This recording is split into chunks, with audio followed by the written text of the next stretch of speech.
Hey, hey, hey, selamat pagi, siang, sore, dan malam teman-teman semuanya. Selamat datang di Share Your Experience yang merupakan salah satu program talk show dengan para mahasiswa STEM atau yang lebih dikenal sebagai STEMian maupun dengan dosen STEM atau yang lebih kita kenal sebagai faculty member. Perkenalkan, saya Joe dan partner saya Saya Valen. yang akan menjadi host kalian hari ini. Nah, hari ini udah ada bareng kita seorang guest yang ahli di bidang ngedesain produk nih, teman-teman. Penasaran kan? Mari kita sambut Bu Novi. Halo Bu Novi. Halo Bu Novi. Halo Jo dan Iya, selamat Valen. siang Ibu. Apa kabar? Kabar baik, kalian apa kabar? Iya, kita di sini juga Baik. baik-baik sih, Bu. Puji Tuhan ya. Puji Eh, Tuhan. Mungkin boleh Bu, sebelum kita mulai nih perkenalan dulu sedikit buat teman-teman yang akan nonton talk show ini. Mungkin dari nama lengkap, mengajar program studi apa, ekspertisnya di bidang apa, dan sudah berapa lama Ibu Novi menjadi dosen. Nama saya Anastasia Rinovianti. Mahasiswa saya biasa panggil saya Ibu Novi. Saya faculty member di Product Design Engineering, School of Applied STEM, Universitas Prasetya Mulia. Ekspertis saya di bidang akustik dan noise, terutama di ergonomics, terus juga concern di product development untuk audio electronics, kemudian juga design for environment. Sudah mengajar di Prasmo dari 2018, jadi ini tahun ketiga saya di Prasmo. Oh, oke. Asik ya Bu ya. Kalau boleh tahu nih Bu, kenapa memilih profesi sebagai dosen? Oh, oke. Jadi ceritanya panjang nih ya. Iya, gak apa-apa. Boleh Bu, Nggak kita apa-apa ya. ceritain di sini. Iya, gak apa-apa. Oke, jadi sebenarnya dulu tuh saya malah nggak cita-cita jadi dosen. Jadi setelah lulus S1, saya sempat berkarir sebagai engineer, bahkan itu cukup lama, kurang lebih 3 tahunan lebih, gitu. Sampai akhirnya saya merasa, kok kayaknya passion saya bukan di situ ya, gitu. Terus saya memutuskan untuk sekolah lagi, ngambil S2 waktu itu. Nah, habis S2 pun juga kayaknya masih ngerasa, kayaknya jadi dosen atau enggak ya, kira-kira kemungkinan yang profesi yang oke tuh apa gitu dengan skill saya punya waktu itu. Terus kebetulan juga iseng-iseng ada temen ngabarin kalau Prasmo lagi buka STEM gitu. Terus ya udah coba apply. Itu pun prosesnya nggak cepet ya, baru dipanggil lama gitu. Terus juga udah coba juga jadi dosen, melamar jadi dosen di tempat lain gitu kan. Yang keterima di Prasmo gitu deh. Jadi long story gitu ya. Jadi bukan sesuatu hal yang dari awal tuh pengen cita-cita jadi dosen gitu sebenarnya. Oh gitu. Oh, jadi ternyata sebenarnya dulu nggak langsung masuk Prasmul gitu ya Bu ya? Betul. Iya Iya gitu. Tapi kenapa Bu memutuskan daftar Prasmul jadinya? Oke, karena waktu itu kan memang ada teman yang infoin Prasmul buka STEM itu kan. Karena dulu kan tahunya Prasmul itu sekolah bisnis gitu. Ternyata Prasmul udah jadi universitas dan dia buka sekolah baru isi STEM ini gitu yang relate sama bidang keahlian saya sebenarnya. Terus ya udah dicoba aja. Terus ya waktu itu sebenarnya ada tawaran lain selain di Prasmul. Cuma ya yang offeringnya gede Prasmul, ya udah akhirnya pilih Prasmul. Gitu ya. Oke. I see. Oke, wih berarti dari perjalanan Ibu jadi engineer dulu, terus habis itu akhirnya terpilih nih jadi dosen di Prasmul. Tapi ada nggak sih, kan Ibu udah selama 3 tahun nih berarti kan mengajar di Prasmul, ada nggak sih pengalaman atau hal-hal menarik yang memorable nih selama mengajar itu? Boleh diceritain dong ya Bu? Oke, jadi selama 3 tahun, sebenarnya kalau cerita menarik, pengalaman menarik itu banyak, karena yang pasti kita tuh dosen tuh kalau ngajar mahasiswa itu tuh jadi serasa muda gitu, jadi serasa tahu kan update baru anak-anak muda, terus udah gitu tahu juga tentang bahasa-bahasa gaul saat ini di tempat-tempat yang lagi oke, kekinian itu sebenarnya enaknya tuh di situ kalau jadi dosen. Terus juga yang pasti pengalaman yang bisa saya dapetin di Prasmul tuh pengalaman mengajar, terus ketemu sama mahasiswa yang datang dari manapun. Kalau dari STEM kan mahasiswanya dari beragam ya, dan saya tuh nggak cuma ngajar di product design engineering juga, saya juga ngajar pernah ngajar di FBT gitu, terus pernah ngajar juga di REE dan CSE gitu. Jadi jadi beragam lah ketemu mahasiswanya. Terus juga serunya itu waktu ingat saya di 2018 sempat nemenin mahasiswa PDE, menti saya, yang mereka tuh tingkat 1 tapi udah berani ikutan lomba gitu. Jadi itu buat saya ya pride lah ya, kita sebagai mentor gitu kan. Terus pengalaman lain tuh waktu saya ngajar, saya pegang community development 1. Kalau dulu tuh kan Komdev 1 mereka ada tugas untuk ke panti ya, panti sosial gitu, panti asuhan. Dan saya termasuk yang pernah diajak ikut salah satu di kegiatan sosialnya. Jadi seneng gitu karena ngelihat anak-anak tuh terjun langsung, terus mereka menghibur anak-anak di panti asuhan, terus juga menghibur orang-orang di panti sosial gitu. Jadi ngebayangin wah anak-anak Prasmo bisa ya kayak gitu, dan itu sesuatu hal yang membanggakan sih buat saya. Gitu. Wah, keren. Nah, Bu, tapi kan ya di PDE juga kan terkenal akan proyek-proyeknya tuh. Nah, Ibu pernah ini nggak sih jadi mentor mungkin di proyek besar mahasiswa PDE atau lainnya gitu, Bu? Nah, kalau memang kita tuh selama ini kalau di PDE sebenarnya di setiap mata kuliah tuh kita suka ada tugas akhir gitu kan, suka tugas akhir mata kuliah yang memang mereka bikin proyek-proyek gitu. Jadi mau nggak mau kita memang terlibat gitu. Terus kalau misalnya ada lomba-lomba juga kan biasanya dosen-dosen dilibatkan untuk sebagai mentor lah ya atau membimbing gitu. Jadi itu ya sesuatu yang kita lakuin juga gitu, support mereka. Wah, keren-keren. Nah, kan ini Bu, jadi berarti banyak ya pengalamannya Ibu membimbing para mahasiswa PDI ini. Nah, jadi kalau relasi dengan mahasiswa yang terbentuk sekarang menurut Ibu gimana nih? Apakah menurut Ibu sudah dekat banget ataupun mungkin ada harapan nih ke depannya untuk relasi Ibu dengan mahasiswa-mahasiswa PDE nantinya? Oke, karena di sini tuh saya juga kebetulan sebagai mentor dari PDE 2018 ya. Jadi memang merasa, dan mereka tuh kan mahasiswanya cuma dikit, jadi ya kita ngerasanya deket gitu. Terus kalau misalnya kita ketemu di kampus gitu, sebenarnya nggak cuma sama anak PDI sih, sebenarnya kalau sama anak-anak yang lain yang kita ajar juga tuh memang relasinya deket gitu, kita enak, terus bisa ngobrol. Terus kalau misalnya ada pertanyaan tuh mereka bisa gampang diskusi sama kita. Gitu tuh keuntungannya di situ gitu kan, dengan relasi dengan mahasiswa. Tapi kalau sekarang dengan kondisinya online gitu kan kita harus istilahnya ya benar-benar memantau supaya anak-anak ini tetap kuliah, kita bisa nyemangatin mereka gitu, mereka nggak patah semangat. Jadi harapannya juga relasi antara dosen sama mahasiswa tuh terus terjalin, dan harapannya ya sampai nanti mereka lulus juga mereka tetap ingat sama dosen-dosennya gitu. Oke, jadi emang harapannya biar bisa lebih kayak lebih dekat lagi ya satu sama lain ya Bu ya, antara mahasiswa sama dosen.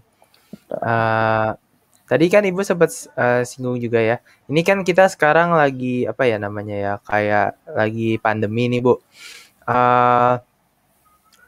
Mungkin ada nggak sih perbedaan mengajar secara online sama offline yang paling Ibu rasain? Ada banget sih ya kalau ngomong perbedaan. Mungkin kalian juga ngerasain kan ya apa belajar online sama offline gitu. Dari kita sisi dosennya pun sama, kita juga ngerasain itu beda dan itu challenging banget buat kita. Kalau misalnya kita selama ini kalau kita di kelas, kita tahu anak-anak tuh ngerti atau enggak, tidur atau enggak, nyimak pelajaran kita atau enggak, itu kan kita bisa lihat ya kalau di kelas. Terus kan kelasnya jadi lebih interaktif gitu kalau kelasnya offline. Tapi kalau misalnya online kan itu jadi tantangan kita tersendiri gitu, supaya anak-anak itu tetap mendapatkan materi itu dengan baik, mereka tuh tetap ngerti, mereka mau cobain latihan sendiri gitu. Apalagi tuh saya banyak pegang mata kuliah yang hitung-hitungan gitu. Jadi itu kan lumayan challenging. Kalau di kelas kan kita bisa benar-benar bisa nyobain latihan soal itu, papan tulisnya bisa penuh, terus kita bisa ngecekin anak-anak satu-satu. Tapi kalau misalnya kondisi kayak gini kan ya susah lah ya, istilahnya kita agak susah untuk kontrol mereka gitu. Jadi kita cuma paling mengencourage mereka aja untuk ayo latihan belajar, kamu belajar atau enggak, kamu latihan atau enggak. Jadi makanya terkadang kita ngerasanya kok banyak tugas ya gitu. Itu sebagai salah satu bentuk si dosen untuk memastikan kalau anak-anaknya memang belajar gitu. Oh, oke. Jadi emang sebenarnya Itu ya teman-teman ya, tugas tuh dari dosen tuh biar kita belajar di rumah, biar kita latihan lagi supaya ngerti juga gitu. Mungkin Betul. kalau dari kendala apa ya? Mungkin dari kendala deh, kendala yang paling gede itu apa Bu? Dalam selama transisi dari offline ke online. Transisi itu di awal-awal banget ya pas kita tahun lalu kan, kita pertama kali itu. Jadi kita harus benar-benar memastikan. Jadi kalau pas di awal itu saya tuh sempat bikin slide, terus sama saya nge-record slide saya. Jadi dengan harapan anak-anak itu bisa ngedengerin dulu kan sebelum kelas gitu. Tapi kesininya anak-anak juga belum tentu ngedengerin dulu gitu. Akhirnya kita yaudah deh kita deal-dealan aja. Kalian maunya gimana? Kalau kamu maunya direkam dulu ya kita direkam. Tapi kalau misalnya enggak ya enggak. Jadi komunikasi antara dosen sama mahasiswa itu penting dan kita juga harus tahu mereka tuh nyamannya belajar yang seperti apa sih kayak gitu. Mau banyak soal kah gitu atau misalnya slide-nya mau di-share dulu tapi nggak usah pakai recording nggak apa-apa tapi di kelas di-record misalnya kayak gitu. Itu juga kan harapannya anak-anak bisa ngulang lagi ya mau nggak mau mahasiswa harus punya tanggung jawab yang lebih besar kan untuk belajar sendiri gitu. Kayak gitu sih tantangan di awal tuh transisi benar-benar terus termasuk Bener-bener ya. pembagian waktu betul kan pembagian waktu kalau misalnya kita ada di rumah gitu biasanya kan kalau misalnya kita di rumah ya sebagai orang tua gitu kan kita punya keluarga ada yang harus diurus gitu kalau misalnya dulu ngajar ya di kampus aja pulang ke rumah ya kita jadi seorang ibu misalnya gitu kan tapi kalau sekarang ya itu semua nyampur jadi kita benar-benar harus bagi waktu antara keluarga dan mahasiswa biar semua porsinya sama porsinya baik, semua berjalan dengan lancar sih. Oke, intinya time management ya Bu ya. Betul Dalam banget mengatasinya itu. itu harus time management berbagi antara pekerjaan sebagai dosen dan juga apa namanya manajemen waktu untuk keluarga. Wih. Betul. Jadi nggak cuma mahasiswa doang ya harus manajemen waktu ya, kita dosennya Iya, juga itu iya semuanya harus. benar-benar. Eh, Mungkin boleh, ini next question ya Bu ya. Kita beralih ke pertanyaan selanjutnya nih. Oke. Mungkin ada nggak sih satu momen yang bikin Ibu ini merasa kayak, wah dosen ini udah pekerjaan yang saya banget gitu. Emang nggak salah deh saya kerja sebagai dosen gitu. Kalau momen khusus gitu enggak sih ya, cuma itu kayak udah terakumulasi gitu loh. Jadi dari pertama kali saya ngajar sampai akhirnya sekarang, itu tuh kayak saya ngerasa ya itu tuh terakumulasi lah. Bagaimana saya akhirnya menemukan kenyamanan, oh ngajar itu sesuatu yang nyaman, terus bagaimana berinteraksi dengan mahasiswa, itu bikin saya nyaman juga gitu. Kadang kan biarpun kita capek, terus kita bisa recharge energi, misalnya ngajar nih di kelas gitu kan capek gitu kan ya, terus tapi kalau misalnya nanti ketemu mereka di luar, mereka lagi makan di kantin, terus misalnya ngobrol gitu kan, kadang kita suka saling sapa gitu kan, itu ngobrol, itu tuh kadang jadi recharge energi, jadi merasa kalau, wah oke nih, kayaknya memang dosen adalah pilihan yang oke buat saya gitu. Tuh, keren banget. Berarti memang harus ada tahap adaptasinya juga ya, Bu. Jadi semua pengalaman-pengalamannya itu terakumulasi nih, akhirnya bisa merasa, wah saya juga ternyata seneng-seneng aja nih jadi dosen. Nah, tapi ada nggak sih, Bu, dari pengalaman-pengalaman itu yang bikin rasanya tuh bahagia banget sebagai seorang dosen nih? Misalnya kalau ada anak mahasiswa ibu yang misalnya memenangkan kompetisi atau saat proyek besar mereka bisa mengatasinya dengan baik, atau ada nggak sih Bu selama pengalaman-pengalaman itu? Kalau saya, karena kebetulan juga sebagai mentor kan ya, jadi saya tuh kan bisa tahu nih mahasiswa nih, saya kasih contoh mahasiswa gitu ya, PDE 2018, dia tuh dari pertama kali masuk, kan saya tahu banget nih pertama kali masuk mereka baru jadi anak mahasiswa, waktu itu masih zamannya apa sih, PGU ya, gitu. Kalau pertama kan masuk PGU, terus udah kayak gitu baru tahu banget mereka yang belum kenal, terus sampai akhirnya bertahap, mungkin ada nilainya yang masih kurang gitu, anak-anak yang masih, oh dia nilainya masih kurang nih gitu, tapi ternyata kesini-sininya nilainya jadi bagus, terus kelihatan dari bagaimana dia misalnya menjawab ujian gitu kan, misalnya saya selalu ngajar dia gitu ya, itu kan kelihatan makin kesini makin, oh nilainya makin bagus ya, ternyata IP-nya naik gitu, terus oh dia udah berani ambil kesempatan buat ikut lomba, itu udah menyenangkan banget. Terus udah kayak gitu, kalau misalnya kita kalau misalnya kita ada tugas atau kita kadang suka ngasih kesempatan, kamu mau nggak ini jadi PIC untuk salah satu kegiatan misalnya, terus dia udah mau gitu tuh, itu udah sesuatu hal yang membanggakan sih buat saya karena ngelihat perkembangannya. Jadi kita tuh nggak bisa merasa wah anak ini kok nggak berprestasi ya gitu. Kita nggak bisa ngelihat dari satu momen doang, tapi harus benar-benar bertahap. Dan kita juga ke-push untuk jangan memaksakan si anak ini untuk berkembang dengan sendiri, tapi kita juga harus pancing dia, kamu bisa, kamu mau apa. Kita juga tantangan sebagai dosen tuh harus tahu anak ini kira-kira bakatnya di mana ya, kayak gitu. Jadi itu juga salah satu yang long face gitu ya. Jadi sesuatu yang panjang yang kita juga harus pahami sih.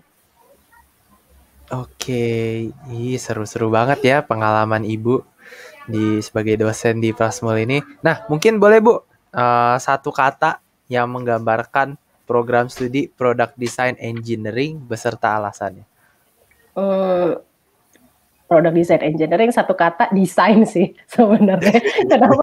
Jadi sesuai dengan judul ya. Tapi kenapa? Karena memang itu relate banget gitu. Jadi benar-benar di setiap akhir, sebagian besar mata kuliah si PDE ini pasti ada project-nya yang harus membuat desain gitu. Jadi anak-anak tuh benar-benar tertantang untuk membuat desain dari apa yang sudah kamu pelajari, misalnya di satu semester itu, di mata kuliah itu, ya kamu harus bikin desain, kamu harus bikin prototype, kamu harus bikin sketching misalnya. Jadi emang desain banget gitu, udah relate banget deh. Pokoknya nggak bisa dilepasin, itu beneran ada. Berarti dari nama prodinya sendiri aja udah terpampang nih satu kata yang paling menggambarkan produk desain itu desainnya itu sendiri ya Bu. Desain banget. Nah, boleh nih Bu, kan ini teman-teman yang nonton sekarang kan anak-anak yang lagi mencari nih mau masuk di mana sih bagusnya. Nah, boleh dong dikasih pesan-pesan nih untuk anak-anak yang mau masuk Prasmul terutama prodi produk desain ini. Oke, yang pertama kamu harus tahu dulu kamu passionnya apa, kamu pengennya apa. Jadi kayak kamu maunya apa, kamu kesukaannya apa, dan kamu harus cari tahu gitu. Sekarang kan banyak banget ya informasi, kamu bisa dapat dari manapun. Kamu cari tahu gitu, dari Instagram lah, dari websitenya, dan kamu harus searching. Terus udah kayak gitu, kamu bisa tanya bisa ke kakak tingkat, bisa langsung nanya kayak misalnya di Instagram kan kita bisa kirim message untuk bertanya, atau sekarang juga sebenarnya bisa langsung tanya ke dosennya kayak gitu. Kalau ada event-event kayak open house gitu ya, bertanya gitu. Jadi untuk memastikan kalau kamu itu memang suka. Nah, kalau misalnya khusus untuk di PDE sendiri, jangan merasa kamu kalau misalnya nggak bisa desain, terus kamu jadi jiper gitu, terus jadi nggak mau masuk gitu. Nggak, itu nggak usah khawatir, karena kita juga di sini akan diajarin tentang bagaimana cara kamu menggambar, mendesain, memvisualisasikan ide kamu. So, nggak perlu khawatir dan kamu harus banyak-banyak cari tahu. Wih, benar sih, karena memang di Prasmul itu semua jurusannya apapun yang kita masuk pasti diajar dari nol ya Bu. Jadi jangan pernah takut untuk masuk karena kita pasti dibimbing dari awal sama dosen-dosen atau faculty member kita sebutnya yang keren-keren banget dan juga sabar untuk membimbing kalian sampai bisa sepenuhnya. Benar kan ya Bu? Betul banget. Wih, keren banget. Nah, kita tanpa terasa nih udah ternyata di pertanyaan terakhir nih Bu. Aku mau nanya satu pertanyaan paling terakhir.